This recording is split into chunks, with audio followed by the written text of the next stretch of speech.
Yeah, thank you, Roman, for such a kind introduction.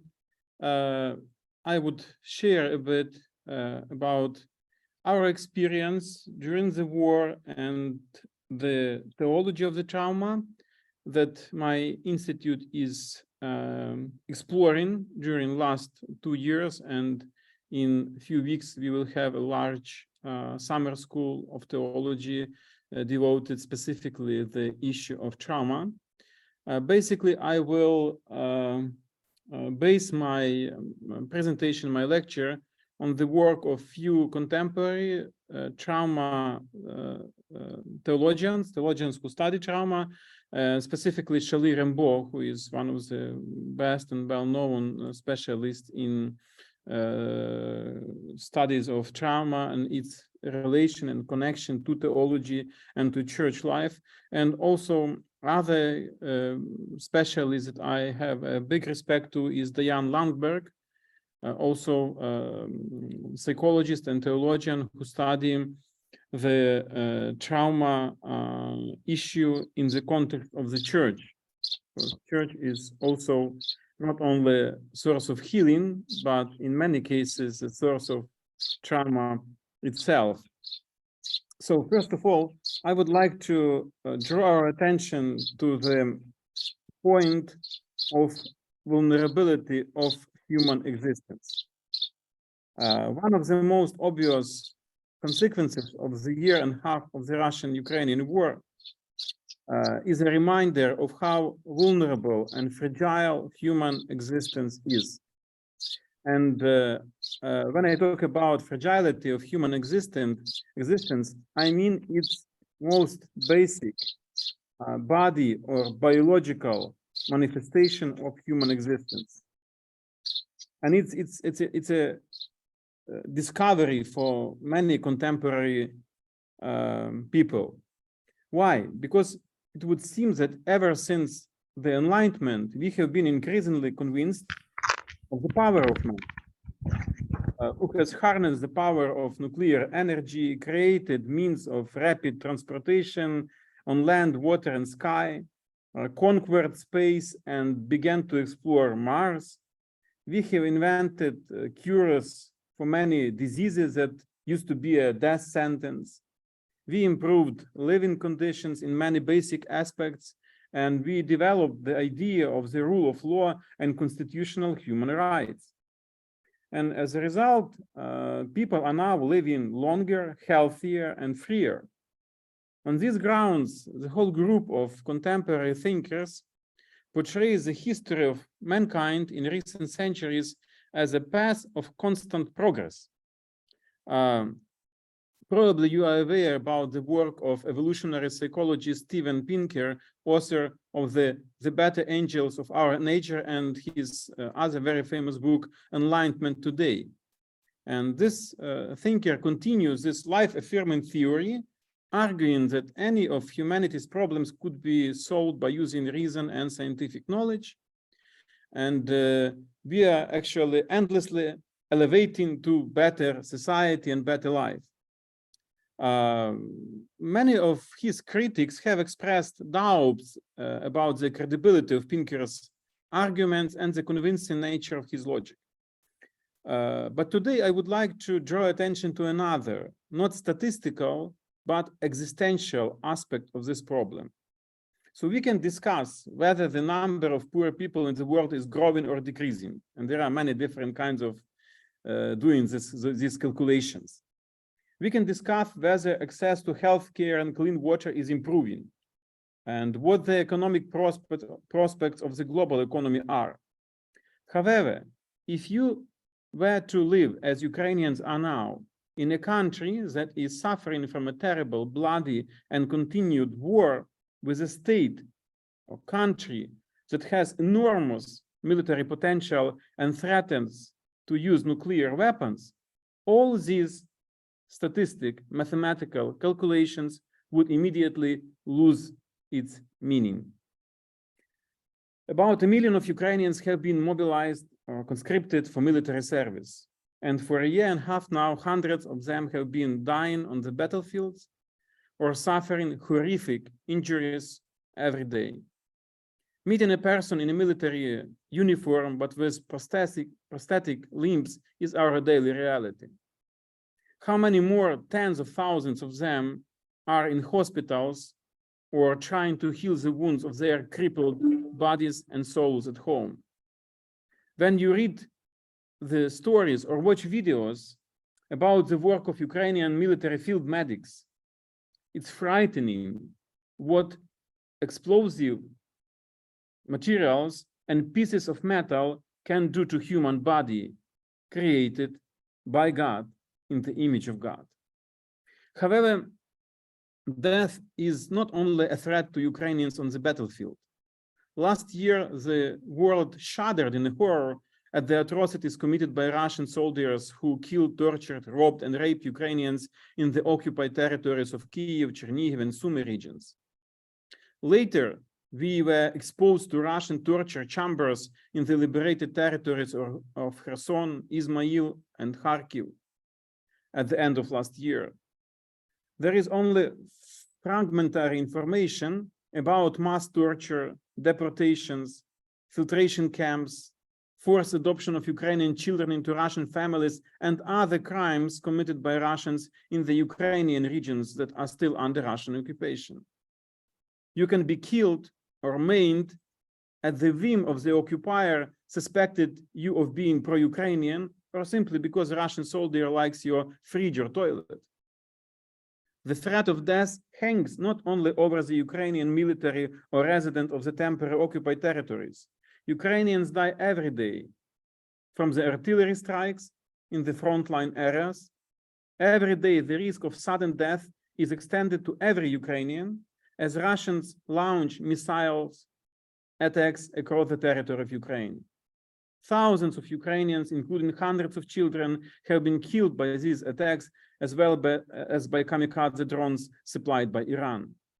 Just a few days ago, as you are well aware, the Russian launched a missile attack on our city, Lviv, destroying residential buildings and a school on my street, leaving dozens dead and dozens wounded. Ukrainian children are growing up with this deadly threat, sometimes spending more time in bomb shelters than in classrooms. Every day, funeral processions line the streets of our cities, sending our fallen soldiers and civilians on their last journey. We get used to living with the idea that death is just a breath away, a heartbeat away, an eye blink away. While you are having dinner with your family or putting your children to bed, someone is already programming the address of your house to target the next missile strike. Think about it. So life is fragile and can be destroyed in many ways. After the ruin of the Kakhovka hydroelectric dam by the Russian military, which has had terrible environmental and socio-economic consequences, we see the threat of the Zaporizhzhia nuclear power plant being blown up almost every day. The realization that a large part of our country will once become again a nuclear disaster zone after the Chernobyl catastrophe is depriving us of peace and sleep. We do not know whether this terrible disaster will happen, and we cherish the hope that God will save our country from this nuclear winter. However, even if we are spared a nuclear catastrophe, the war will continue to take lives of Ukrainians. After all, and this is often difficult for foreigners to understand, this war is not a territorial or economic war, but an existential one. Russia will not agree to back down and end this war because its entire future as an imperial project that should cover the entire territory of former Soviet Union is at stake. Ukrainians, on the other hand, have no other homeland, and to preserve our nation, we are forced to fight this war to the end. Since each country has opposing and irreconcilable goals, the war will continue until one side is exhausted, which will not happen soon. A return to peaceful life is still only a dream. This means that more Ukrainians will be killed, wounded, and tortured. That is, those of us who survive this war will be left with an incredibly deep awareness of the fragility of human existence and will always carry the wounds, actually traumas, of this war. You may have noticed that I have mentioned several times the massive practice of torture by the Russians in the territories that have managed to take control of. The Belgian philosopher Jean Amery, who himself was tortured by the Nazi in concentration camp of Brindonk in Belgium, later wrote that the torture was not a side feature of Nazism, but its quintessence. It is not an exaggeration to say that torture captures the essence of any totalitarian regime, including Russian one. It aims to convince the victims of violence, and they are both those who have been tortured and those who have been learned about the horrors of torture chambers in one way or another, that they are helpless and defenseless before a powerful occupier. In addition to physical injuries, torture causes its victims to lose trust in the world.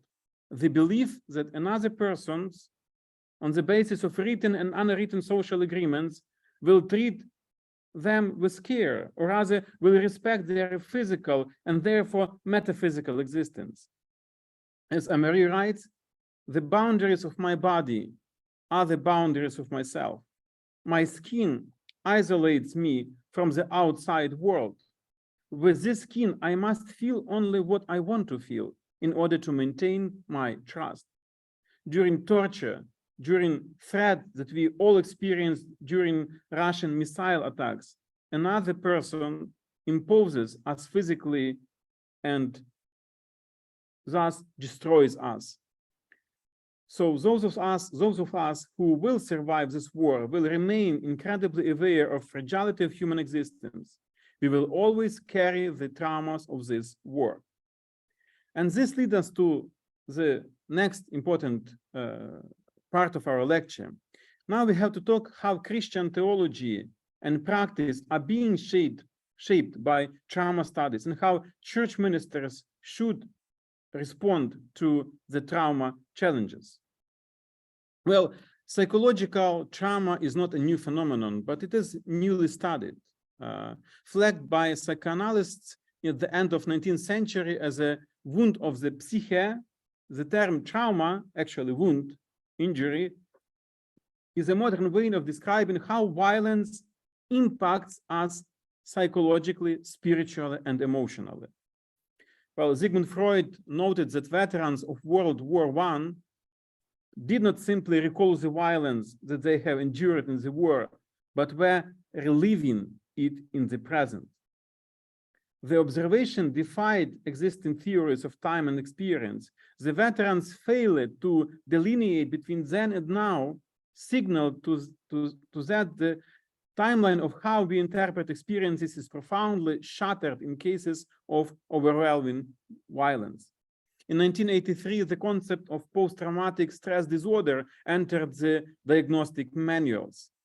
Studies of second-generation Holocaust survivors inaugurated collaborative work across disciplines and generated what is now referred to as trauma theory.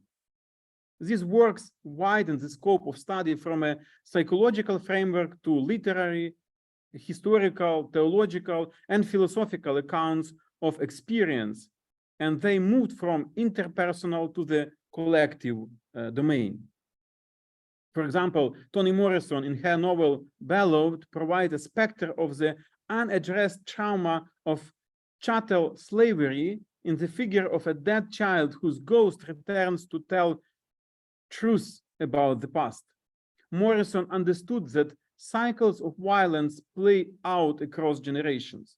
The wounds do not simply go away.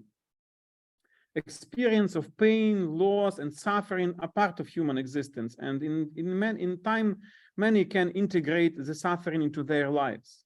But trauma refers to experience in which the process of integrations becomes stuck. Pastoral theologian Carrie Doring identifies trauma as biopsychospiritual response to overwhelming life events, which war is. In traumatic response, there is a breakdown of multiple systems that we rely on to protect us from harm and to process harm. In these cases, our systems are not simply slow to integrate the impact, they fail to integrate it. Trauma makes a new normality. That's what we discovered during first months of the war. In that there is no possibility of the person returning to who they were before. I remember quite well when the war started, I kept saying to my children that our life as we knew it is over. It will never be back anymore. A radical break has occurred between the old life, old self, and the new one. The therapeutic challenge facing someone who has experienced trauma remains that of integrating the experience into their life. How to integrate this new experience, overwhelming experience, into life. This entails working through the obstacles of ruptured memory, the inability to narrate the experience, which we also observed many times when we were talking to foreigners or people who were not in Ukraine, who didn't experience what we experienced, we felt many times that we are just unable to narrate our experience and what we went through. So the study of trauma and the rise of trauma studies have had a big impact on Christian theology. They have exposed limitations in some Christian accounts of suffering and turned theologians in new interpretive directions. Whereas Christian theology often approached the topic of suffering through the classic framework of theodicy, so making sense of evil within God's rule of the world, trauma theologians as Schalierenbohr, Langberg, Phil Monroe, and many others, they ask questions about correct framework of pastoral counseling, aiming to reconcile what we know of God's nature with what we know of evil and suffering in the world. Theodicy frames suffering as an abstract problem to be solved. And that's why it was criticized by many contemporary theologians. This approach can hover above the realities of what someone is experiencing. Rather than trying to explain what is taking place, theology, or as we say, trauma-informed theology, needs to witness to what is taking place. So probably here we are touching the key point of trauma theology. Its aim is not to explain, but its aim is to give the space, provide the space where the victims of violence or those who experience trauma can witness, can narrate, can describe and share what happened to them. Pastorally attuned, the theology of trauma is wary of platitudes and how they may function in situations of trauma. Certain phrases capture whole theological systems. For instance, we often say, "It is God's will," or "God is testing us," or "This is my cross to bear." Theologians of trauma probe those theological underlines for these platitudes. If someone understands that God brings about their suffering in order to test their faith, what does this say about God? What if one fails the test? Theologians of trauma resist prescriptions about suffering because these prescriptions can diminish the reality of someone's suffering, push it below the surface, or sacralize suffering as a good in itself. Theologians of trauma do not seek to judge these platitudes as good or bad, but rather to interpret the impact they have on those who hold them. So preachers, pastors, priests must be careful as they preach and teach about suffering. For those gathered on Good Friday services, there is not just one cross. The distinctive crosses that people bear are all brought into the church. Out of their experience, these parishioners or church members are paying attention to what the preacher has to say. In the aftermath of a traumatic event, Christians have often wanted to offer words not only of comfort, but of spiritual overcoming. And it's maybe specifically evangelical Protestants' practice. Traditional theology has focused on proclamation and the assertion of God's victory over suffering. The message is this event can be mastered. This event can be overcome. There may be a struggle, but the struggle will lead to something better. This is kind of banalities that we hear so often. In clinical circles, the language of recovery is replaced by the language of resilience, to acknowledge the challenge of living with the impact of trauma rather than just moving beyond it. Many theologians and pastors, however, remain tied to the theme of recovery instead of paying attention to the theme of resilience, which pays more attention to the experience of the person. The experience of trauma dismantles notions of theology as a fixer or provider of solutions. A move to fix things may interfere rather than assist in the process of healing.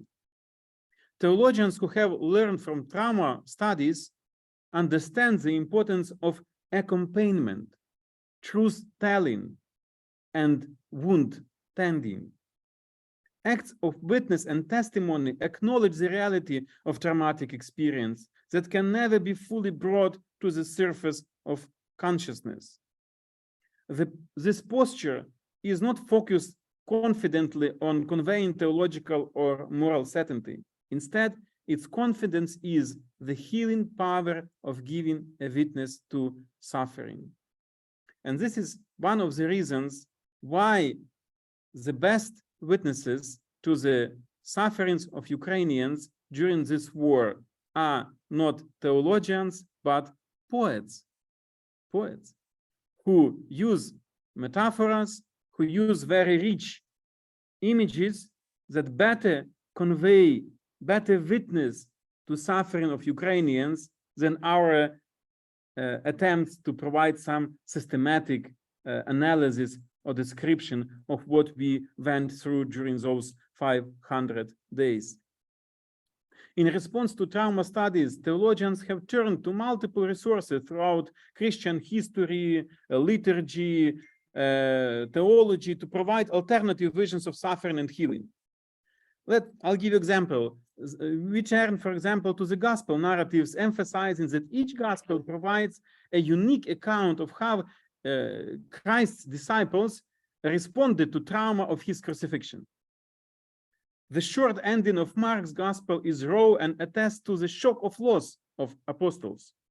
It ends without offering any conclusion.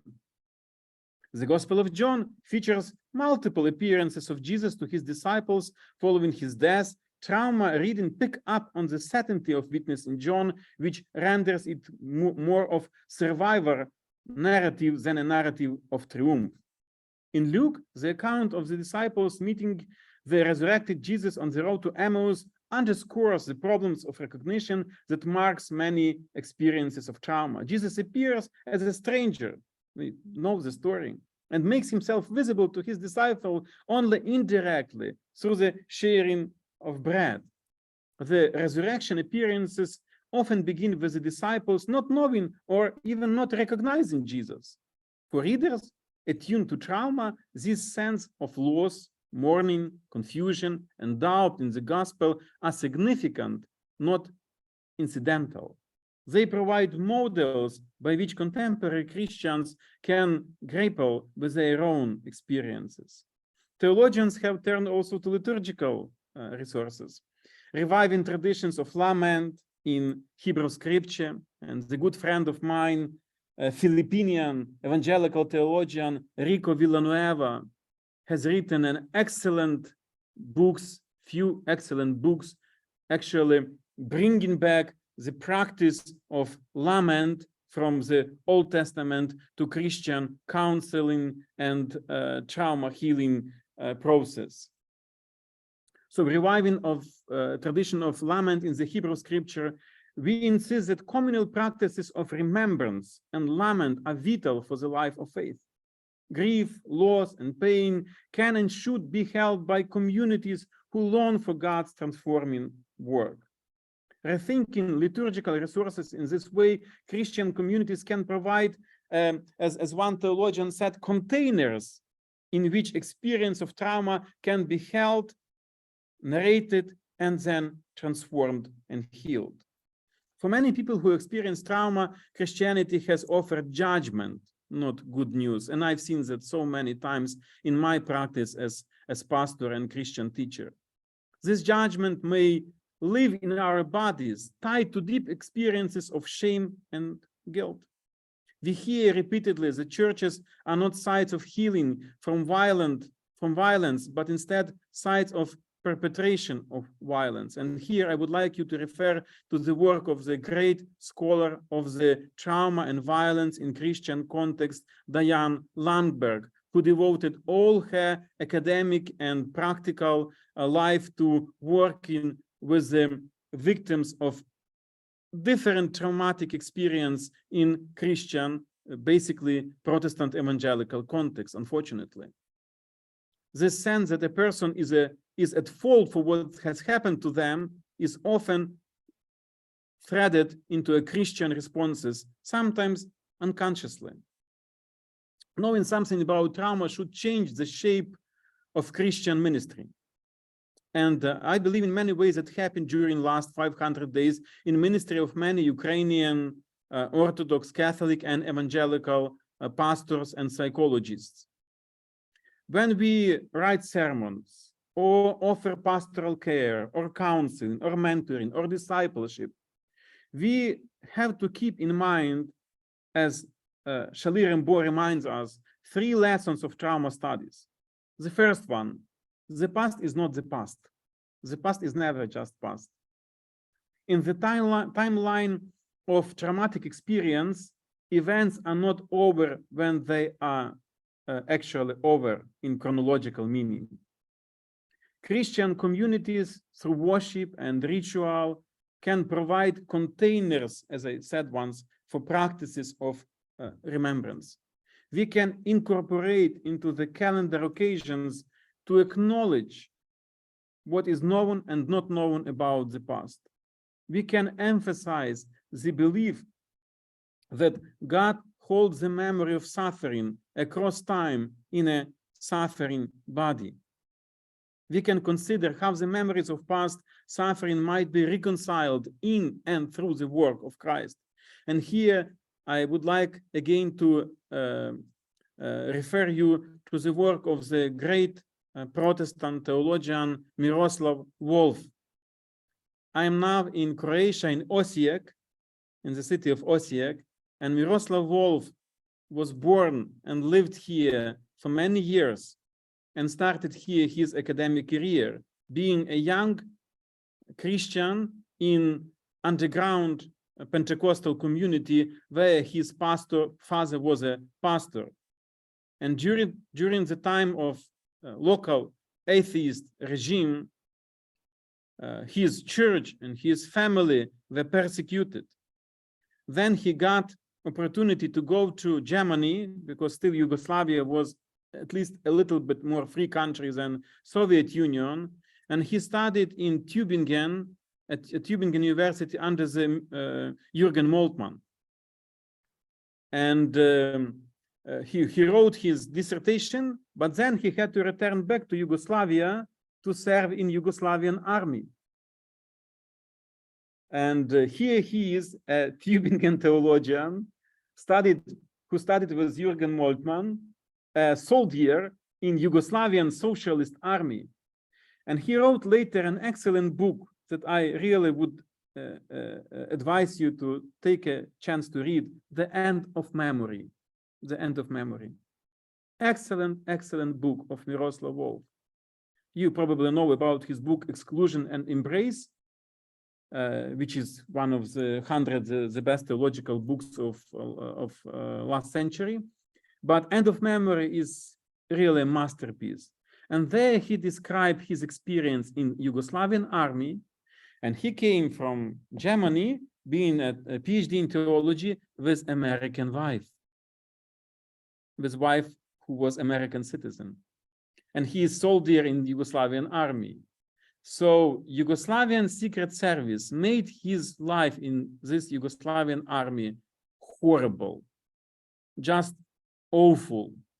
He was persecuted, he was spied, he was controlled on unimaginable level.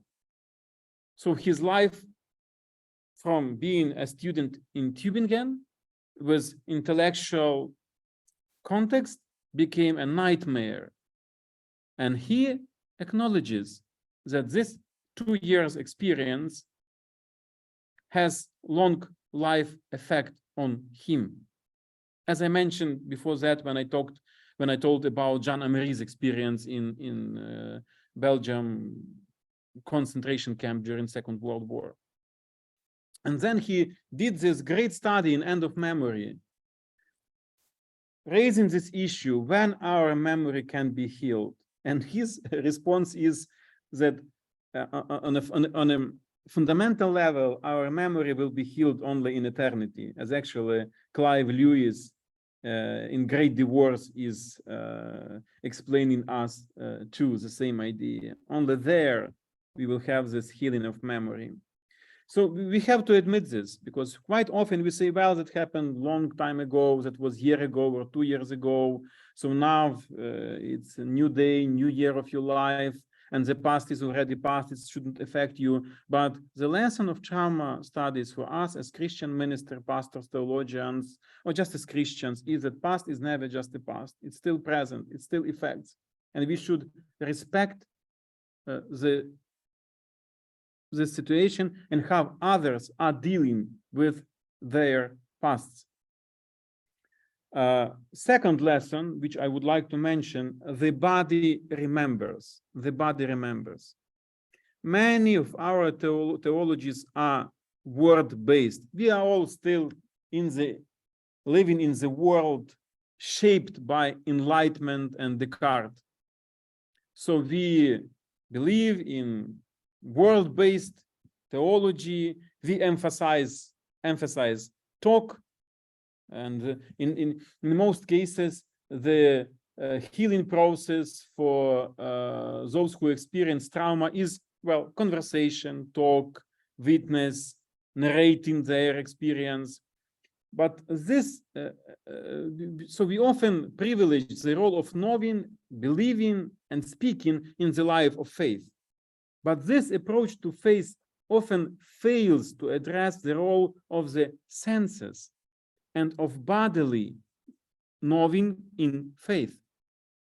Christians need to pay attention to bodies, to senses, to emotions, to how both mind and body may respond to certain words or stories. We recently, in my institution, we translated into Ukrainian and published a wonderful collection of materials published before that by Lanham Literature, which is called Tackling Trauma. And one of the chapters in this collection of articles describes the use of art for the healing of trauma. It's excellent methodology that pays attention to metaphors, to senses, to emotions, to aesthetic aspects of human nature. So I would also recommend you to take a look at this collection, because it provides a global context to the trauma healing. So there you can read stories from Rwanda, from Kenya, from Ukraine, from many, many different places all around the world. It's not only kind of Western oriented. And the third lesson that I would like to mention is wounds remain. There is a lot we do not know and a lot we can never know about the wounds people carry and the variety of ways in which life, losses, pain, sufferings marks them. We do know that wounds do not simply go away. How people narrate their wounds through words and gestures are important. So the focus for Christian leaders should be on our capacities to stay with these wounds rather than to look away. For instance, the account of the resurrection in the Gospel of John offers an invitation to engage wounds not only as marks of death, but as ways of marking life forward. That's an interesting moment. The revealing of Jesus' wounds after the resurrection is often interpreted as a sign that confirms his identity, points to the miracle of resurrection, and assures Christians that their faith is not in vain. These interpretations present the wounds as instruments to convince the disciple that Jesus is the Christ. But a reading which is informed by trauma studies turns us to the wounds of death that do not simply go away, that stay. They appear on the body of the resurrected Jesus to bring the past forward.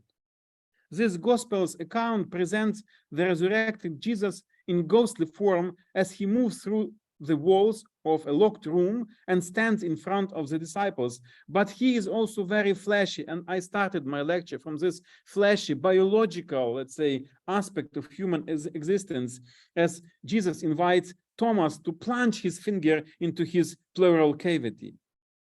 The state of this body as both ghostly and carnal is figured in the resurrected Jesus.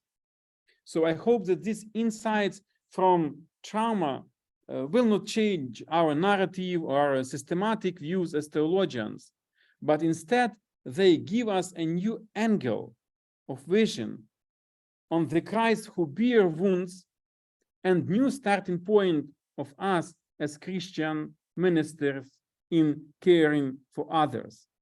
And just to give you again an example of how those discoveries from trauma studies can be put into practice, I'll mention the ministry of our church to internally displaced persons in Ukraine.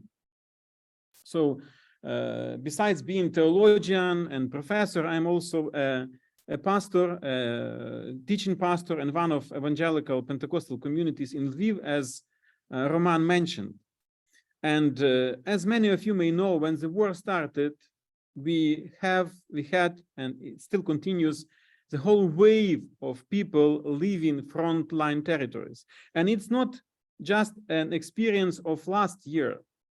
Even now, many people who live at northern Ukrainian regions on a border with Russia, like Chernihiv, Sumy, and Kharkiv, they are still leaving their villages and towns and cities because of constant artillery strikes and airplane bombing, Russian airplanes bombing those villages and cities. So according to our local government, at least 250,000 displaced person now lives in Lviv region, and they are those who are officially registered. Many live without being registered with local government for different reasons. So we can easily say that 300,000, maybe 400,000 people who are displaced persons are living in our city. And last April and May, our church started the big program of serving those people who are displaced persons. Some of them are in more or less good physical shape, material abilities, but so many of them, and I know this very well because, as we often joke with my wife, we like adopted few of those families that nobody else wanted to adopt. So many of them lost everything. They lost their houses, their relatives, their health, their mental health. There was one family, just for you to understand the context, that lived in Zaporizhia region. It's a territory where Ukrainian troops are advancing now. And their village was occupied by Russian troops, different Russian troops. There were Chechenians, all kinds of Russian military units. And Russian military units use those simply people to feed them.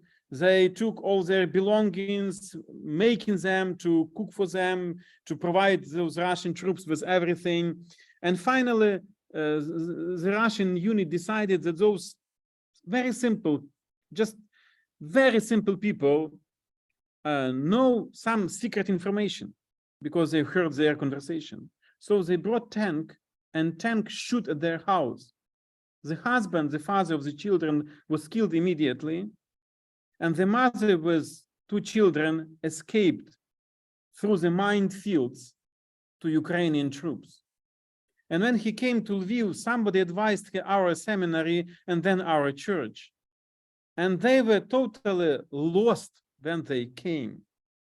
You could see how big traumatic experience was for them. So for some time they lived in Lviv, and then we have found for them a nice house in Carpathian Mountains near the scholar, just to let them have some rest and fresh air. We thought it's a place where they will be safe. Well, it's difficult to hide from Putin. So one day, the railway station in Skole was attacked by a Russian missile. And they live 500 meters from this place. So in the midnight, they called me and said, Roman, take us from here. They have found us. So they thought that Russians are sending missile, are shooting missile for a few $1 million just to kill them because they heard the conversation of Russian soldiers. So for you to understand how deeply wounded and injured inside and how traumatized they were, they said, we are not going to stay here. They have found us. They will strike again. For sure, nobody in Russia knew that those 2 peasants, two women and child are hiding somewhere in Carpathian Mountains. But this says how much they were affected by their experience. And it took a year, at least somehow, to help them to reconcile with new reality, to accept new reality. But still, every time I do talk to them, I see how deeply wounded they are. And I never laughed at them. If, you know, for normal persons, that was, let's say, stupidity to think that somebody is shooting at older ladies that heard some conversation of Russian soldiers 1,000 kilometers away. But for them, that was reality. That was not supposed to be neglected or laughed at. And I can tell many, many such stories. There was other family from Mykolaiv region that lost many of their relatives in the war. 2 of their houses are totally destroyed in Mykolaiv region, all their belongings. They came to Lviv without any money. It took a few months to get social payment from the state. They didn't have something to eat. And a year ago, we had a kitchen in a railway station. So 2 times a day, they would walk, the crippled lady would walk to the railway station to get some food at least twice a day. So you can imagine their experience. So when me and my wife, we came to their place where they stayed, they saw us for the first time. They were trying to approach our church, but in order to receive our food parcel, you need to be registered by Google form, and they were not able to do so because this cell phone was old, and they were too shocked even to fill this simplest form with 3 lines. So me and my wife, we entered their room. They saw us for the first time, and in 30 seconds, they were crying without ceasing for the next 2 hours, describing their sufferings. There was nobody to listen to them because all other people living at this place were the same victims as they, and everybody was encapsulated in their own horrible experience. So it took also more than a year to see now those people actually smiling. They still have nothing in this world. They lost their belongings, their house. They live in an old hotel and they pay for money for this. But now, after the long time of work with them, when they were able to narrate, to witness to their experience, when they have, and again, I mentioned this, the community of Christians who support and pray for them and are ready to listen to their cry and to be there to seriously take their sufferings, they look at the future with some hope. So this, I tell these stories just to help you to understand how difficult it is and how much time it takes for the person who suffered from this traumatic experience of war, of loss of relative, of loss of all the past life, at least to reconcile with necessity to move forward. Because for many of them, those wounds they received from the war, from the violence of Russians, are like a marks of death. But we try to tell them, to convince them that they are not just marks of death, they are also marks of resurrection, that there is still life, not the life that was before. There is no return to the life we had before the war started, and for many it's impossible because their territories are occupied, but there is life to live, and they have to move forward, they have to continue. So I believe it's very important for us as Christians in Ukraine, all our Christian communities, to be those safe places, to provide those containers through our liturgy, through our fellowship, through our ability to accompany other people, provide those containers through which people can express their suffering and trauma, and that would open the way, not for the healing, because many traumas will be healed only in heaven, in kingdom of God, but at least to move forward for the sake of their relatives or for the sake of other goals those people have in mind. So this is my lecture that I would like to share with you. Now we have some time for comments, for discussion, for questions and answers, and maybe you have some objections, or maybe you would like to share your trauma experience or your work with the victims of violence or those who had traumatic experience. I would be really glad to have some discussion now, and I invite you to share your stories or questions.